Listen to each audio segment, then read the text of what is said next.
Assalamualaikum warahmatullahi wabarakatuh. Nama saya Laili Alfiatul Izzah dari PBSI 2016B. Di sini saya akan mempresentasikan judul penelitian saya, yakni variasi bahasa slang dalam bentuk kata dasar pada grup K-popers Multifandom Indonesia Stan dan caption K-pop di jenjang sosial Facebook.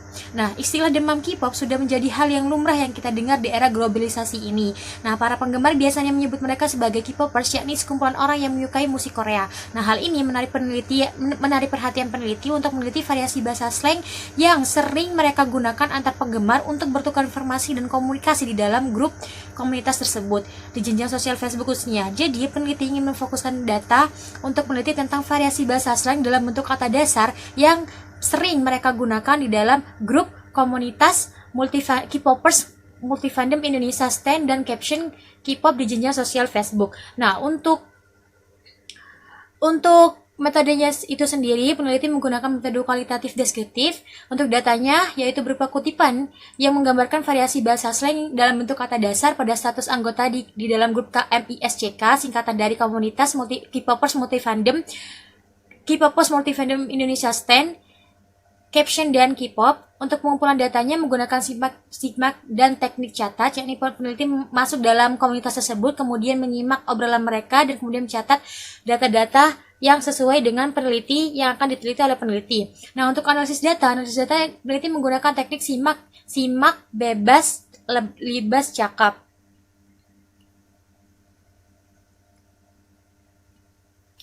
Di sini ditemukan 10 variasi bahasa slang dalam bentuk kata dasar yang sering digunakan oleh penggemar K-pop. Yakni ada kata cingu yang berarti teman, ada kata jan yang berarti jangan dalam bahasa Indonesia, ada kata bias yakni bahasa Korea yang artinya idola, ada kata opa yakni berbahasa Korea juga yang berarti kakak laki-laki, ada kata anyong yang berarti halo, ada kata gumao yang bermakna terima kasih, ada kata daibak yang bermakna hebat, ada kata pen yang bermakna ingin, ada kata bias yang bermakna idola, ada kata aigo yang bermakna ya ampun, dan yang terakhir adalah ada kata jebal yang bermakna tolong. Untuk mempersingkat waktu, saya akan menjelaskan beberapa variasi bahasa slang saja karena mengingat waktu yang diberikan cukup singkat. Yang pertama saya akan membahas tentang kata cinggu. Cinggu itu cinggu ini berarti teman, yang bermakna yang memiliki arti teman dalam bahasa Korea. Di sini ada salah satu data ya dalam status Riri Jong-in yang menyatakan bahwa annyeonghaseyo Cinggu, mau nanya nih masalah tentang rumor Jaehyun itu gimana ceritanya ya, ceritain dong Cinggu. Nah, di sini maksud dari status Riri Jong-in, dia itu ingin menyatakan anyong itu dalam annyeonghaseyo itu berarti kalimat sapaan dalam bahasa Korea yang bermakna halo Cinggu, halo teman, saya ingin bertanya masalah tentang rumor Jaehyun itu bagaimana ya ceritanya, bisa tolong diceritain tidak teman, begitu kurang lebihnya maknanya seperti itu. Yang kedua ada kata bias di sini yaitu berarti bermakna idola. Nah, di sini ada salah satu data dari status Nabila Maharani, kasih aku satu nama grup K-pop, nanti aku sebutin bias aku, dimana kurang lebih maknanya beri saya satu nama grup K-pop, akan saya sebutkan idola saya dalam grup tersebut, begitu. Dan yang ketiga ada kata opa dalam bahasa Korea juga. Kata opa ini artinya kakak laki-laki dalam bahasa Korea. Di sini dapat kita lihat dari statusnya Neng Ina. Army boleh nggak minta fotonya J-Hope Opa? Nggak maksa kok, yang mau saja. Nah, kurang lebih artinya begini. Army itu sebutan dari kumpulan fansnya BTS gitu. Nah, Army boleh tidak saya minta fotonya J-Hope, kakak J-Hope, gak maksa kok, bagi yang ingin memberi saja, begitu. Mungkin cukup ini yang bisa saya sampaikan, kurang lebihnya saya mohon maaf sebesar-besarnya. Wassalamualaikum warahmatullahi wabarakatuh. Assalamualaikum warahmatullahi wabarakatuh. Perkenalkan, nama saya Devia Erfitri Rahmadani. Saya akan mempresentasikan artikel saya yang berjudul Kesalahan Berbahasa Bidang Morfologi dalam Caption Instagram tentang Pasuruan. Yang akan saya bahas pertama yaitu pada bagian pendahuluan. Kesalahan berbahasa dalam bahasa Indonesia berdasarkan tata linguistik dibagi menjadi kesalahan berbahasa di bidang fonologi, morfologi, sintaksis, semantik, dan wacana. Kesalahan berbahasa merupakan penggunaan bahasa, baik secara lisan ataupun tertulis, yang menyimpang dari faktor-faktor penentu berkomunikasi dan menyimpang dari kaidah tata bahasa Indonesia. Saat ini, akses informasi sangatlah mudah dan dilakukan kapan saja dan di mana saja dengan adanya internet. Informasi bisa didapatkan melalui media sosial. Instagram merupakan salah satu media sosial yang paling sering digunakan di Indonesia. Akun-akun Instagram seperti @seputar_pasuruan, @yoiki_pasuruan, dan @pasuruanapi_ yang secara aktif membagikan informasi-informasi terkini tentang Pasuruan dan informasi yang lainnya. Dalam penulisan caption Instagram tersebut, ditemukan kesalahan berbahasa bidang morfologi. Dari hal-hal tersebut, peneliti tertarik untuk meneliti kesalahan berbahasa bidang morfologi dalam caption Instagram tentang Pasuruan. Tujuan dari penelitian ini adalah mendeskripsikan wujud kesalahan berbahasa bidang morfologi, imbuhan, kata ulang, dan partikel pun. Metode penelitian ini yaitu metode kualitatif deskriptif. Pengumpulan data penelitian ini menggunakan dokumen. Analisis data terdiri dari 3 tahapan yaitu reduksi data, penyajian data, dan penarikan kesimpulan. Analis data dimulai dengan menelaah keseluruhan data yang telah terkumpul dari ketiga akun tersebut. Kemudian tahap reduksi data. Reduksi data ini berarti peneliti menyortir dengan memilah mana saja data-data yang penting dan sesuai dengan tujuan yang akan dicapai. Kemudian, data disajikan dalam bentuk deskripsi berupa wujud kesalahan berbahasa bidang morfologi dalam caption Instagram tentang Pasuruan. Dan terakhir yaitu penarikan kesimpulan. Langsung masuk kepada pembahasan. Saya akan menjelaskan awalan me terlebih dahulu. Awalan me dalam proses pembentukan kata menimbulkan ngasal yang bermacam-macam. Kesalahan awalan me dapat dilihat dari kalimat berikut ini. Ini merupakan kegiatan rutin dari rekan-rekan Karang Taruna @bina_hangtua di mana mereka ingin sekali merubah kampung yang dulunya sebagai kampung narkoba bisa berubah menjadi kampung edukasi. Kita lihat dari kata merubah. Bila dilihat dari kata ini maka terdapat awalan me dan kata dasar rubah. Padahal makna yang ingin disampaikan di dalam kalimat ini adalah menjadikan lain dari semula, sehingga seharusnya kata dasarnya bukan rubah, melainkan ubah. Kata dasar ubah bertemu dengan atau ditambah dengan awalan me, karena terpengaruh vokal, maka menimbulkan nasal yang berbunyi ang, sehingga menjadi mang, dan ditambah kata dasar ubah menjadi mengubah, sehingga yang benar adalah mengubahnya yaitu kesalahan awalan di. Kesalahan disebabkan karena tidak bisa membedakan antara awalan di dengan kata depan di, seperti pada kalimat berikut ini. Pada hari Selasa, tanggal 7 Januari 2020, sekitar pukul 15.00 waktu Indonesia Barat terjadi hujan yang cukup deras di wilayah kecamatan sehingga mengakibatkan di beberapa kelurahan di kota Pasuruan terjadi banjir. Kita lihat di beberapa. Di beberapa di sini penulisan di-nya disambung. Nah, seharusnya penulisannya dipisah karena di sini berperan sebagai kata depan bukan sebagai awalan di. Seharusnya penulisannya dipisah dengan kata yang mengikutinya. Kata depan di berfungsi untuk menunjukkan tempat sesuai dengan kalimat ini. Di sini menunjukkan tempat. Ulang. Kesalahan disebabkan karena menggunakan tanda petik atau angka 2 atau tidak dipisahkan dengan tanda hubung untuk menyatakan kata ulang. Jauh kata ulang di sini jauh ditulis tidak lengkap dan menggunakan tanda petik. Seharusnya penulisan kata ulang itu ditulis secara lengkap dan dipisahkan dengan tanda hubung. Selanjutnya yaitu partikel pun. Kesalahan disebabkan karena tidak bisa membedakan partikel pun yang ditulis terpisah dengan kata yang mendahulunya dengan partikel pun sebagai kata penghubung. Seperti pada kalimat berikut ini. Jangan bergantung pada siapapun di dunia ini, bahkan bayanganmu pun akan meninggalkanmu saat kamu berada pada kegelapan. Partikel pun di sini seharusnya penulisannya dipisah dengan kata yang mendahulunya. Kecuali partikel pun yang merupakan unsur kata penghubung seperti meskipun, walaupun, itu baru penulisannya disambung. Kesimpulan dari penelitian ini kesalahan berbahasa bidang morfologi dalam caption Instagram tentang Pasuruan yang ditemukan itu berupa imbuhan yang terdiri dari awalan me dan awalan di, kata ulang, dan partikel pun. Sekian yang dapat saya sampaikan. Terima kasih atas perhatiannya. Wassalamualaikum warahmatullahi wabarakatuh. Assalamualaikum warahmatullahi wabarakatuh. Perkenalkan, nama saya Dewi Antasari dari Prodi Pendidikan Bahasa dan Sastra Indonesia 2016B. Di sini saya akan memaparkan hasil dari penelitian saya yang berjudul Analisis Aspek Flaming dalam Cyberbullying pada akun Twitter Anies Baswedan tahun 2020. Saya melakukan penelitian ini yaitu sosial media sendiri dapat dibagi menjadi beberapa macam, mulai dari social network, discuss, share, dan lain sebagainya. Nah, salah satu jenis social network atau sosial media sosial yang sekarang banyak digunakan di Indonesia yaitu Twitter. Twitter sendiri dapat digunakan untuk bertukar informasi, saling menyapa, dan saling berkomentar. Komentar di sini ada dua, yakni komentar yang positif dan juga ada komentar yang negatif. Nah, komentar yang negatif inilah yang nantinya akan menimbulkan yang namanya fenomena cyberbullying. Cyberbullying yaitu perundungan yang dilakukan di media sosial atau di media elektronik.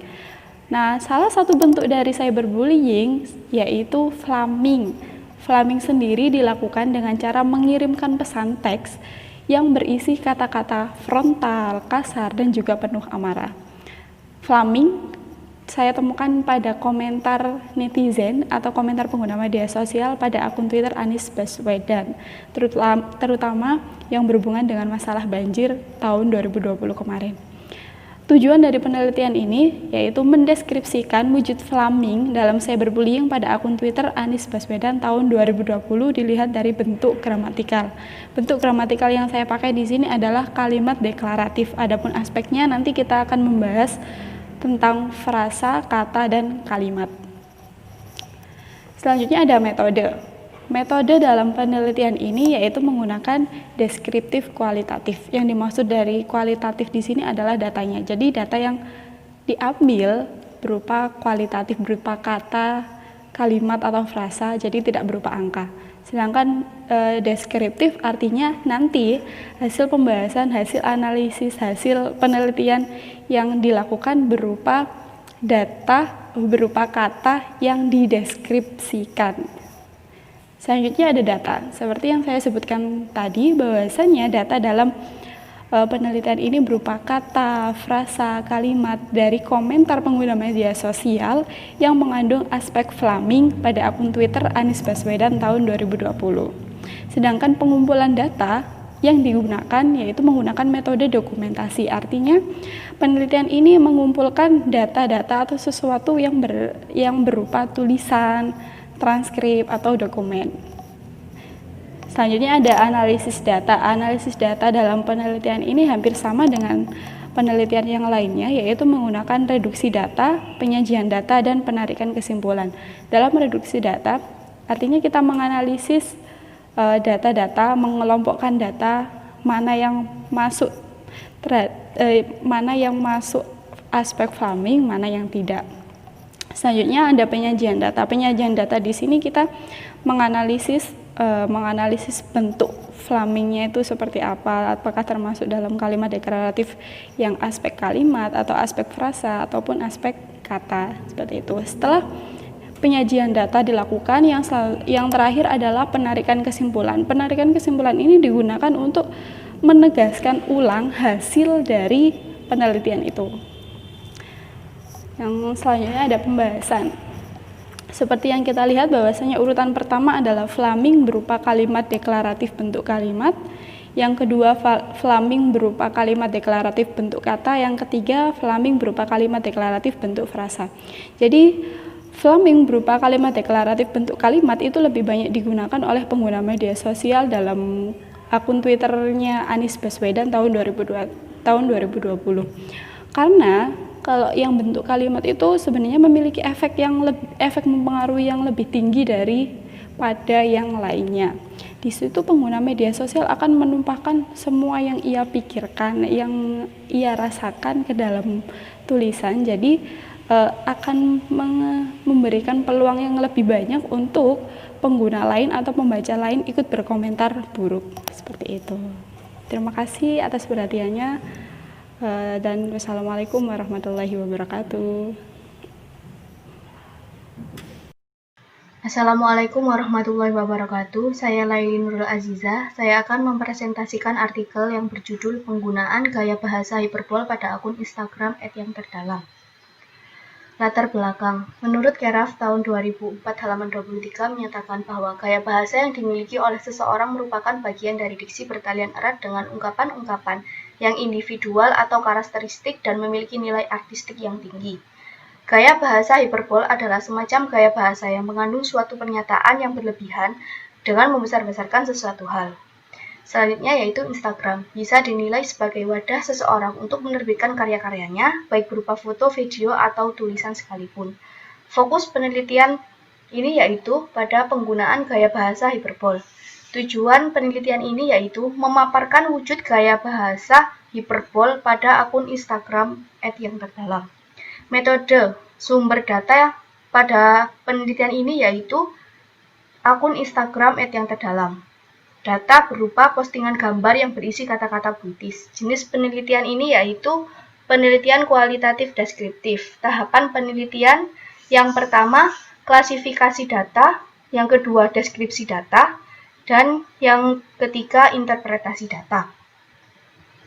Pembahasan penggunaan gaya bahasa hiperbol pada akun Instagram @terdalam. Data pertama yaitu, percayalah aku selalu menatapmu dengan rindu yang sendu, meskipun rindumu tak berlaku padaku, aku tetap merindu.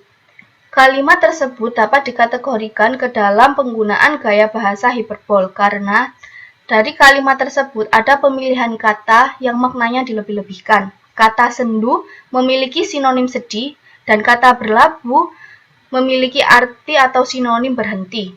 Kata sendu dan berlabuh sebenarnya bisa menggunakan kata yang lebih sederhana, akan tetapi penulis sengaja memilih kata yang lebih rumit untuk diartikan seolah-olah penulis menginginkan kalimat tersebut menjadi kalimat yang indah dengan makna yang menyentuh.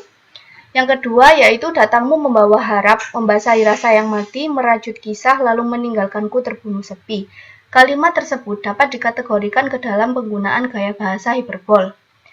Karena di dalam kalimat tersebut ada pemilihan kata yang maknanya dilebih-lebihkan. Kata harap memiliki arti atau sinonim keinginan, kata merajut yang memiliki arti atau sinonim menjalani, dan sedangkan kata terbunuh memiliki arti atau sinonim dihabisi. Ketiga, kata tersebut sengaja dipilih karena lebih rumit. Ketiga, meskipun asaku padam, rindu ini takkan pernah hatam. Kalimat tersebut memiliki dua frasa, yakni meskipun asaku padam dan frasa rindu ini takkan pernah hatam. Kalimat tersebut dikategorikan ke dalam penggunaan gaya bahasa hiperbol karena dari kedua frasa tersebut ada pemilihan kata yang maknanya dilebih-lebihkan. Kata asa memiliki arti atau sinonim dari kata harapan dan kata hatam memiliki arti atau sinonim selesai. Yang keempat, aku pulang, aku patah arang, aku lelah bila harus terus menanggung gundah, atas rasaku yang kau nilai payah, atas rinduku yang nyatanya satu arah. Kalimat tersebut juga dapat dikategorikan ke dalam gaya bahasa hiperbol, karena dalam kalimat tersebut ada pilihan kata yang maknanya dilebih-lebihkan. Gabungan kata patah arang memiliki arti atau sinonim putus asa, sedangkan kata gundah memiliki arti sinonim sedih dan kata payah yang memiliki sinonim lemah. Yang kelima yaitu, bila nanti tak ada lagi alasan untuk kita bertemu, maukah kamu mencari dalil untuk bersatu? Kalimat tersebut dapat dikategorikan ke dalam penggunaan gaya bahasa hiperbol, karena di dalam kalimat tersebut ada pemilihan kata yang maknanya dilebih-lebihkan. Kata dalil yang memiliki arti atau sinonim keterangan yang dijadikan bukti atau patokan suatu kebenaran. Dan data yang keenam yaitu, teruntuk sepi, terima kasih karena kamu telah mahir menemani setelah dia beranjak pergi. Kalimat tersebut dikategorikan ke dalam penggunaan gaya bahasa hiperbol, karena di dalam kalimat tersebut ada pemilihan kata yang maknanya dilebih-lebihkan, kata mahir yang memiliki arti atau sinonim sangat terlatih, dan kata beranjak yang memiliki sinonim berpindah. Kesimpulan, hasil analisis ditemukan kesimpulan bahwa wujud penggunaan gaya bahasa hiperbol pada akun Instagram @yang_terdalam berupa penggunaan pilihan kata dan gabungan kata yang memiliki sinonim yang lebih rumit dengan mengandung makna yang dilebih-lebihkan. Terima kasih, sekian, wassalamualaikum warahmatullahi wabarakatuh. Oke, assalamualaikum warahmatullahi wabarakatuh. Saya Rizky Damayanti dari Program Studi Pendidikan Bahasa dan Sastra Indonesia 2016 dari Universitas Wiranegara PGRI Pasuruan. Tentang analisis gaya bahasa iklan produk pelangsing dan peninggi badan di media sosial Instagram. Apa itu gaya bahasa? Gaya bahasa ialah pemanfaatan kekayaan bahasa, pemakaian ragam tertentu untuk memperoleh efek-efek tertentu yang membuat seluruh karya sastra semakin hidup. Dan apa sih yang dimaksud dengan iklan? Iklan itu ialah suatu cara pengumuman yang dibuat agar khalayak mengetahui suatu barang atau jasa yang dipromosikan di media sosial atau media massa, seperti surat kabar atau media sosial. Terus, apa hubungan antara gaya bahasa dengan iklan? Hubungannya ialah sebuah iklan dibangun untuk bertujuan mengingatkan para khalayak pada inovasi tertentu. Inovasi muncul dari penggunaan gaya bahasa yang digunakan dalam sebuah iklan. Inovasi tersebut yang menjadikan daya tarik tersendiri bagi calon konsumen. Penggunaan gaya bahasa merupakan salah satu ukuran seseorang dalam mengetahui kemampuan dalam menggunakan bahasa tertentu. Semakin baik seseorang menggunakan bahasanya, maka semakin baik pula penilaian orang terhadapnya. Namun, sebaliknya, semakin buruk seseorang menggunakan bahasanya, maka semakin buruk pula penilaian yang diberikan kepadanya. Lalu, seberapa pentingkah penggunaan gaya bahasa pada iklan? Menurut Institut Praktisi Periklanan Inggris, periklanan merupakan pesan penjualan yang bersifat mengajak kepada calon pembeli yang paling potensial membeli suatu produk, barang, atau jasa tertentu. Bahasa periklanan harus menggunakan bahasa persuasi.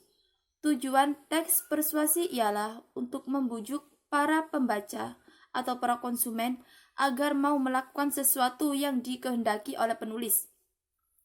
Agar pembaca menjadi terpengaruh, maka penulis akan melampirkan bukti-bukti dan data pendukung. Oleh karena itu, bahasa persuasi seringkali digunakan dalam bahasa-bahasa promosi, iklan, slogan, brosur, atau yang lainnya. Nah, sekarang apa itu media sosial? Media sosial ialah aplikasi yang semua orang dapat mengoperasikannya. Semua orang dapat berbagi isi atau mengirimkan pesan tanpa waktu yang cukup lama. Pada era globalisasi ini, tidak sedikit masyarakat menggunakan media sosial sebagai ajang hiburan, bisnis, atau sarana untuk memperoleh informasi. Media sosial lebih dipilih masyarakat karena dapat mengoperasikannya sendiri tanpa tergantung kepada orang lain.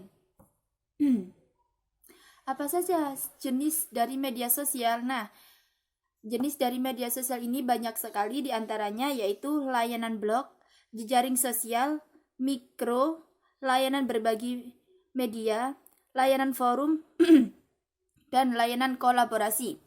Adapun layanan blog seperti jejaring sosial seperti Facebook, layanan blog mikro seperti Twitter, layanan berbagi media seperti YouTube dan Instagram, layanan forum seperti Kaskus dan Quora, dan layanan kolaborasi itu seperti Wikipedia. Pada penelitian kali ini dipusatkan perhatian pada iklan produk pelangsing dan peninggi badan di media sosial Instagram. Produk pelangsing dan peninggi badan dipilih dalam penelitian ini karena dalam iklan tersebut terdapat unsur-unsur gaya bahasa yang menarik untuk diteliti. Apa hubungan media sosial dengan Instagram?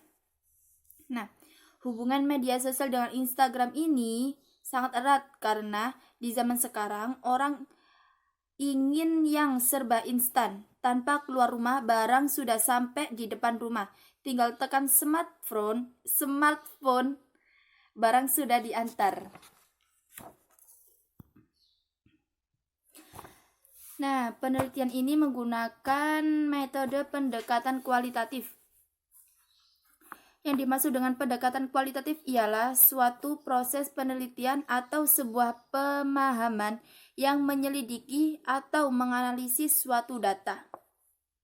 Jadi saya menganalisis data-data dari iklan yang ada di Instagram, lalu dari iklan-iklan itu kita kumpulkan lalu kita analisis. Teknik penelitian ini yang digunakan adalah teknik deskriptif kualitatif. Adapun yang dimaksud dengan penelitian deskriptif kualitatif ini, penelitian yang menghasilkan data deskriptif, yaitu dari yang berupa kata-kata tertulis atau lisan, atau dari orang-orang atau perilaku yang diamati. Jadi datanya dari kata-kata atau perilaku yang sedang diamati. Nah, gaya bahasa. Di sini gaya bahasa ada 4, dibagi menjadi 4, yaitu gaya bahasa berdasarkan pilihan kata, berdasarkan nada, berdasarkan struktur kalimat, dan yang terakhir berdasarkan langsung tidaknya makna. Saya di sini memakai gaya bahasa berdasarkan langsung tidaknya makna karena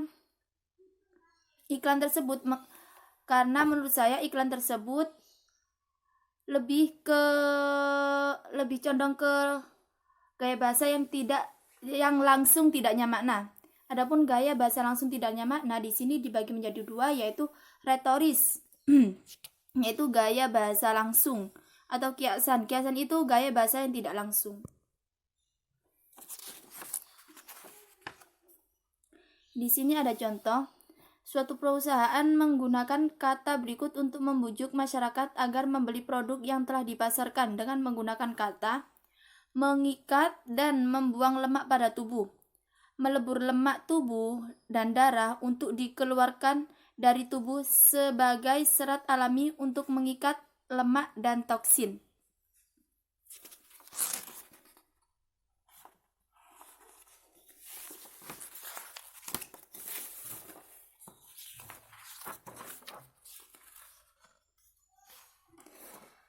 Nah, adapun kata yang bercetak tebal di atas digolongkan dalam gaya bahasa retoris yang berjenis paradoks. Pelangsing badan Thies merupakan sebuah pelangsing badan yang dikeluarkan oleh produk Thies, di mana target pasar yang dituju adalah seseorang yang telah merasa dirinya berlebihan berat badan dan dia menginginkan berat badan yang ideal. Di sini Thies menggunakan kata mengikat dan membuang lemak pada tubuh. Kata mengikat termasuk gaya bahasa paradoks. Kenapa? Karena gaya bahasa tersebut berlawanan dengan logika. Lemak dalam tubuh tidak dapat diikat. Dan Thies menggunakan kata mengikat. Mengikat tersebut bertujuan untuk mengajak calon konsumen untuk berpikir bahwa produk tersebut cepat mengeluarkan lemak dengan sangat ampuh. Nah, untuk contoh yang kedua yaitu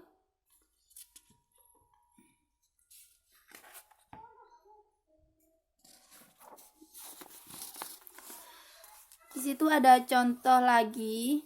Kenapa orang sekarang pengennya yang instan? Pengennya satu bungkus turun 10 kg. Nggak nyadar apa ya? Dulu umur 20 tahun, berat badan 50 kilo. Sekarang 28 tahun, berat badan 60 kilo. Umur 30 tahun, setelah lahiran, berat badan jadi 70 kilo. Dalam kurun waktu 10 tahun, sudah naik 20 kilo. 10 tahun naik 20 kilo loh. Nah, sekarang berusaha diet mintanya langsung aja jadi kurus. Aduh, ini bukan sedot lemak dan ini bukan sulapan. Ingat ya, diet bukan obat, jadi dinikmati aja prosesnya. Kata bercetak tebal tersebut digolongkan dalam gaya bahasa retoris yang berjenis anasrof. Kenapa? Diet tea tersebut dari bahan dasar teh, yang mana target pasar yang dituju adalah seseorang yang tidak suka minum obat dan jamu, yang lebih identik dengan rasa pahit.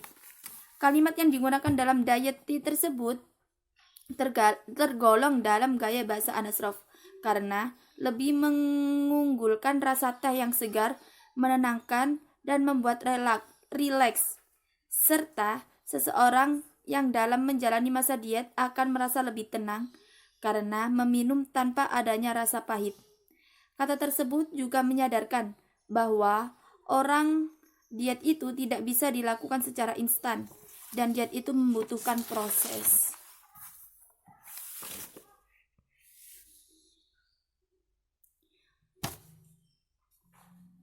Oke, sekian, terima kasih. Wassalamualaikum warahmatullahi wabarakatuh.